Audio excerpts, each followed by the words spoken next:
British Columbia Institute of Technology acknowledges that our campuses are located on the unceded traditional territories of the Coast Salish nations of Musqueam, Squamish, and Tsleil-Waututh.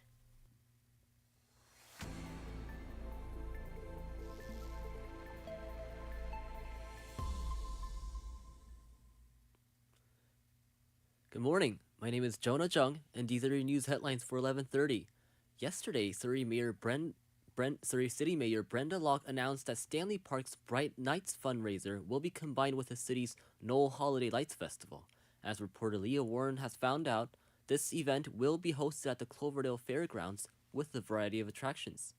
With the reveal of Surrey being the new home to Stanley Park's Bright Night fundraiser came the announcement that a portion of ticket sales will continue to go to the BC Professional Firefighters Burn Fund. Todd Sherling, president of the Burn Fund and captain of Surrey Firefighters, thanked the city for making this happen and told the public what to expect at the winter festival. That includes a 30,000 square foot indoor venue filled with family activities, festive food and drinks, Santa visits, and a Christmas market. Outside, families can enjoy the Ferris wheel, the bumper cars, the food trucks, the Bright Nights walking loop. Sherling ended by saying that tickets are all-inclusive and sales help burn victims and their families navigate journeys of healing. Leah Warren, BCIT News.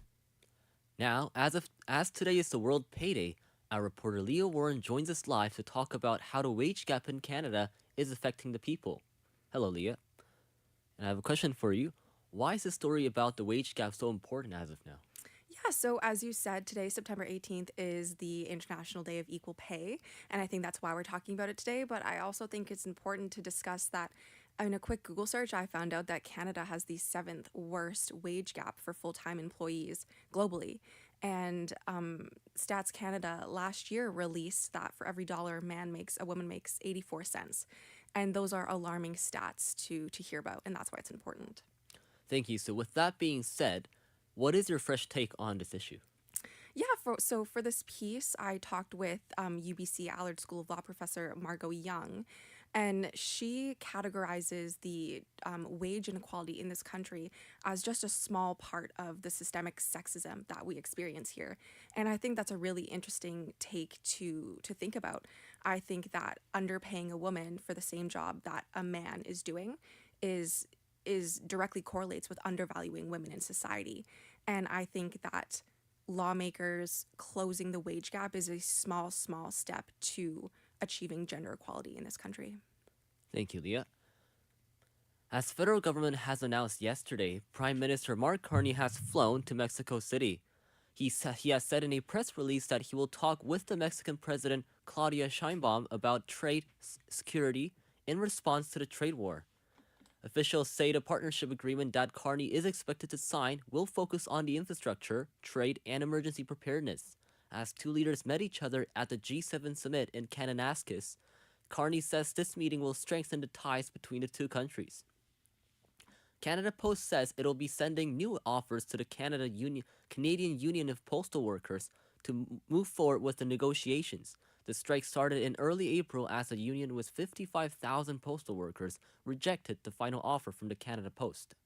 CUPW made its own proposal that the Postal Service said was a step backwards, as the union has not returned after the Canada Post asked to come back with a workable solution.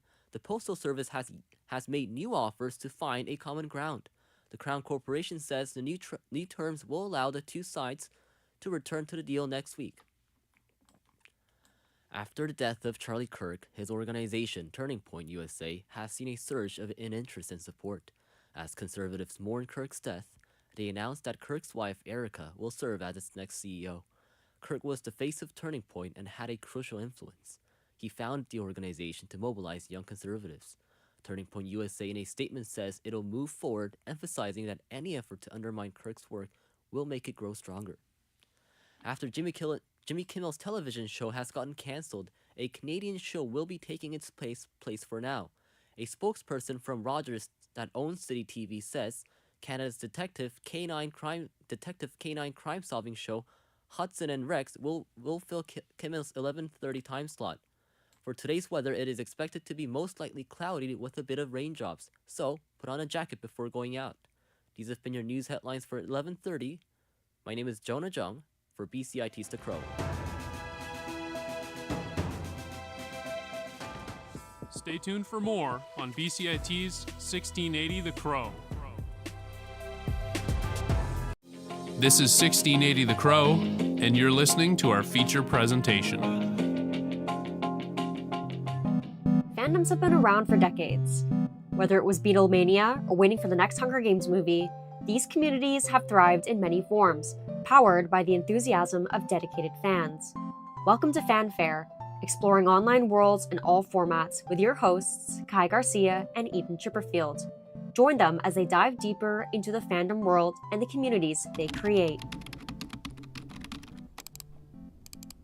Hello, Kai. How are you? I'm good. How are you, Eden? I'm doing well. So we are here today to talk about fandoms and what they are, why are people a part of them, why are they attractive to join, and I know that you have quite the experience with being a part of a fandom, which I think people should be enlightened about. Yeah, I have years of experience in a fandom. I would say I'm not currently in one, but I do have a history for sure. Yeah, can you share maybe like your top most fangirl moment that you've had? Yeah, whenever I tell this story, people think I'm crazy, but essentially there was a K-pop group that I really liked, and they were on maybe their last full year before they were going to disband, allegedly.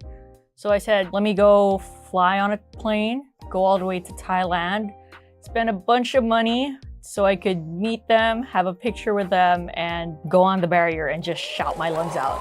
So yeah, it's the normal fandom experience, I guess. Was it like, I'm assuming obviously it was worth every drop of that for to have that experience? Oh yeah, for sure. People don't realize that they're actually part of fandoms to begin with. Like boys, I don't know if they would admit that liking a sports team is actually being part of a fandom. It's not just a girls thing. Anime is also part of a fandom, so I was wondering if like you had your own instances. I did go through a spell of being definitely a big fangirl. For those who had the unfortunate pleasure of knowing me in high school, there was a very big period of time where I only wore fandom shirts. Harry Potter, Doctor Who, those were like my main two. But one fandom that I was like very a part of was Once Upon a Time, the show. It was filmed in Steveston, so it was like a bit more of a personal connection, and I actually went to a few filmings that I forced my dad out to. But I ran a fan account that at one point had like over 1,000 followers, which it was just posting edits, posting about the show, theories about the show, and I made friends in the Netherlands I would talk to, which is like kind of wild to think about how I was 15 online, but I was very much a part of that fandom, to the point I had people from the show liking my posts and commenting on the posts, and as like a fangirl, that was basically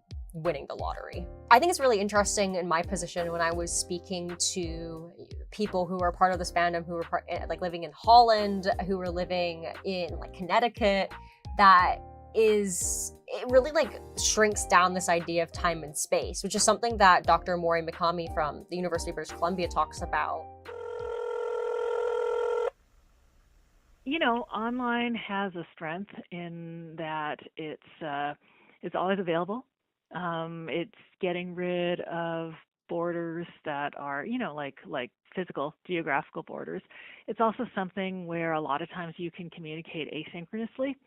So that means that, you know, you don't have to coordinate your schedules with somebody, and so that you can, you know, both be at the same place at the same time, or be present to have a conversation at the same time. You know, it's something where you can chip in when you have time, and so can other people. Also, for some people, I think they prefer the asynchronous nature because it gives them some time to think about and formulate a response. The part of social media, which is becoming a tool, is the fact that you can create communities without ever having to meet them, be a part of a group without having to meet them. And I've said this, but like social media is in fact becoming more of a tool. And I think fandom culture has thrived significantly on platforms like Reddit, like Discord. It's very interesting to see that, and we've both been a part of it as well. We've been witnesses of how it is fostered online. Like during the pandemic, it tightened up, so it got me through a tough time. So essentially, when I was there, it made me sort of escape reality or made me forget about what I was going through. So I owe it a lot to those fandoms. I feel like that's a common thread that a lot of people go to or is drawn to, is that they became fans of a certain group or community because of the pandemic. And I think it's really interesting because there's actually studies that have talked about that a lot of people began to find online communities because of the COVID-19 pandemic. And it's funny to see how 5 years on, and I'm sure in the future, we are still seeing after effects of that. I think it allowed more of ability to be able to interact with people without feeling necessary needing to join them in person, having to like be face to face. Yeah, to add to that, you know, it's not a conventional way of forming relationships. This is only of the digital age. We have to understand that it's not fully perfected or people don't fully understand it. So in terms of how fandoms use it as a way to bridge the gap, to connect people, share the same interests, you know, they find people who like the same things instead of, you know, it breaks down the barrier of actually physically wanting to meet someone or meeting up with all those schedules. Developing and fostering connections with people who you really care about and care about you, and you know, engaging with people who uplift you and who bring joy to your life, and similarly trying to bring joy to their life. We even talked to a bunch of people. So you went to SFU and you met a bunch of people, and they talked about the importance of social media. Can you like share that experience with us? Yeah, for sure. So I had the pleasure to speak Heath from SFU Anime, and something that he said is that he actually wasn't a fan of anime until he joined the SFU Anime Club. Like similar to the pandemic, about the pandemic, he basically went to SFU during the middle of lockdown, and he wanted to join a club, and this was one of the last clubs that was standing. And when he went in, he basically just was going to look for friends. And not only did he make the friends, but he picked up this like amazing hobby essentially, and now he's a huge fan of it. He's the president. Well, which is kind of incredible how he started, his words, hating it, and then now he's the president of an anime club. And he said that if it wasn't for the people involved in the club, that would have never happened. Because I love talking to people. Like even before I got into anime, I was already kind of a nerd, right? No, not kind of a nerd. I was totally a nerd. I was into a lot of movies, especially superhero stuff, right? And I just like watching them and then talking to people, like yapping about it. Like the anime club was a really good platform for me to do that, to get into anime and then talk about a bunch of stuff about anime with other people. So yeah, it's the social aspect that's really, really great about the fandoms. You go from something you don't like to something that's a part of your everyday life. And yeah, that's how fandoms work, honestly. When we met up with the local BCIT Anime Club, Nathan, when we talked to him, he said that he uses anime as a tool to like motivate himself like in everyday life. You know the character Bakugo from My Hero Academia? I like how he like always tries his best, always like even though he's like in like the worst position or worst scenario, he like will go all out and like try to succeed no matter what. I like that. I use that as motivation. I think just the anime is for everyone. No matter what you're interested in, there's always a show for you. You know, these shows are a part of a different reality. It can bring us back to reality as well, and we can apply it to our everyday lives. And you know, like he said, it was so funny when he said, animation's not just a show for kids.